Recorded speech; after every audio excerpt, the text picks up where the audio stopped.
Hey everyone, welcome to Mick Book Reviews, made by me, Noah McCann, here with you today to lay down the facts on a most Mick awesome book that I've just finished Mick reading. I just couldn't put this book down as it has what I like best with the story elements, science fiction, science fact, and best of all, pet monkeys. Now who doesn't like monkeys? Давай поорем. Отто, давай поорем. This literary gem is called Half Brother by Kenneth Opiel. It is a very good book by Airborne's own Kenneth Opiel. The book takes place around the year 1968 when the Charlton Heston classic movie Planet of the Apes first came out. The main character sees this movie, which enables him a better understanding of the ultimate potential a chimp could possibly reach. All the campiness of the 1970s is present in this book, along with the characters listening to on vinyl records and having discussions on the greatness of the band ABBA.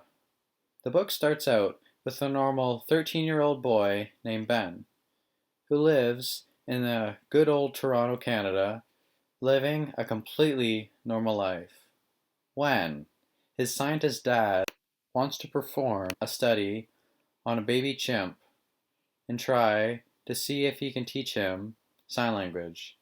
So the university that he works for finds him a baby chimp. So Ben's mother flies out to New Mexico to get him. The university finds a nice spacious area in the countryside of BC, just a place off the West Sanish Road. And around it is just mostly farmland with a couple of pastures with cows and horses. So Ben and his dad drive to Toronto to British Columbia to their new home in a place that's called Burraway, which is an Air Force base, to pick up the chimp for the dad's research, and then meets them in BC at their new house carrying the baby chimp. Ben now has a new brother that he names Zan. In a couple weeks, they start to slowly teach Zan sign language. As a celebration for the new chimp, they drive to Ben's dad's boss's house, Dr. Goodwin, and bring Zan along and meet a bunch of people that Ben's dad works with, as well as other important people from the university. Ben as well meets there Dr. Goodwin's son David, she later becomes friends with, as well as Jennifer, which just happens to be the same grade and age as Ben. And he thinks of her to be pretty attractive.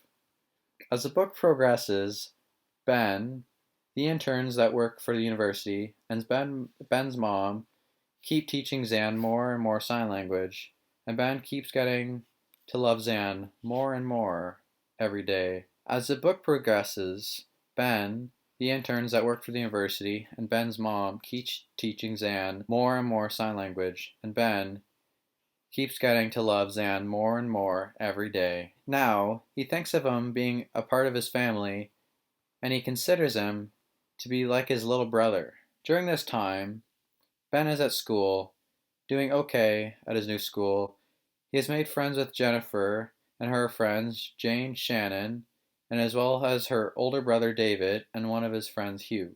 He's becoming more and more popular at school because Zan gets put in the Times magazine, and Ben is in there because they have a bunch of shots of him teaching Zan sign language as well as him playing with them.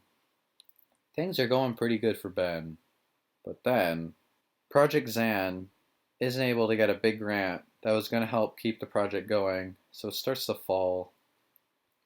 Ben's dad ends up, in the end, stopping Project Zan, more because he wants to save his name, and as well not get embarrassed by having a failing project.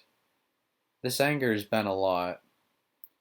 As well, his dad says he starts to think Zan is not learning sign language anymore, and is just more or less mirroring what they do based on what their actions are. Ben gets pretty upset, which I don't blame him. So now he's worried about losing his brother, which in the end the university ends up selling Zan to a place in Nevada to a man named Dr. Helson, which promises to Ben's dad that they'll never do tests on Zan. Peter, one of the people that work for the university that is friends with Ben, that is one of the students that helped teach Zan sign language, decide to go with Zan and work there. After school is finished, in the summertime, Ben and his mom visit Zan at this new place where Zan is, in Nevada, and end up finding out from Peter, from a letter that he stole illegally from Mr. Helson's mailbox, that Mr. Helson's going to sell Zan to a research facility. Ben and his mom and Peter are very upset about this, which I don't blame them. I would be too. So they decide to, at night, steal Zan from Mr. Helson's chimp facility and bring him home. When they get home, Ben's dad is a little pissed off to see that they stole Zan because he recently got a call from Mr. Helson saying that Ben and his mom stole Zan, and he's pretty sure that they're bringing him back to their place, that they're bringing back to their house. So after a lot of arguments between Ben's parents, they decide after a while that they're going to ask Mr. Helson if they can buy back Zan. But the amount of money is a lot of money that he wants. And the only way that they're able to get it is by fundraising through the media. They get CBC, and then they end up raising enough money. But at the end of the day, Mr. Helson is mad that they made it so public that they wanted to buy him back. He was getting accusations from a whole bunch of people, and he decides that he wants Zan back and says that he's not going to sell him to a research facility, so he'll be fine here. So they have to send Zan back. The day before, the chimp is about to get sent back. The protagonist and his half-brother chimp ride on his bike into the forest. The overall mood of the book was mostly happy, even in the sad moments, because when things got sad, or when someone in the book got mad, if it was always around Zan, he usually solved it because he was able to see, like, let's say Ben was angry or sad. When Zan was near, Zan would ask through signing. He would say hug. So then Ben would hug him, and the mood would all of a sudden be happy, and Ben would become happy.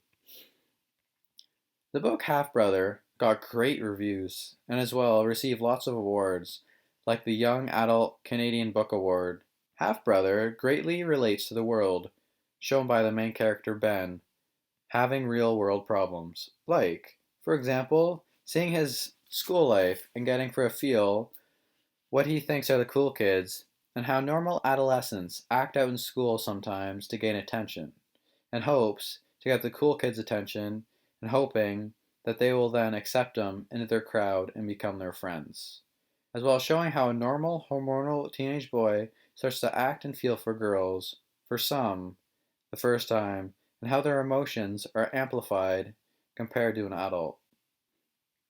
I greatly enjoy this book because there's a lot of action and adventure as well. Said before, I found it very difficult to put the book down because every page that I turned just keep on getting better and better. And the plot as well was very strong. It had no dry moments whatsoever.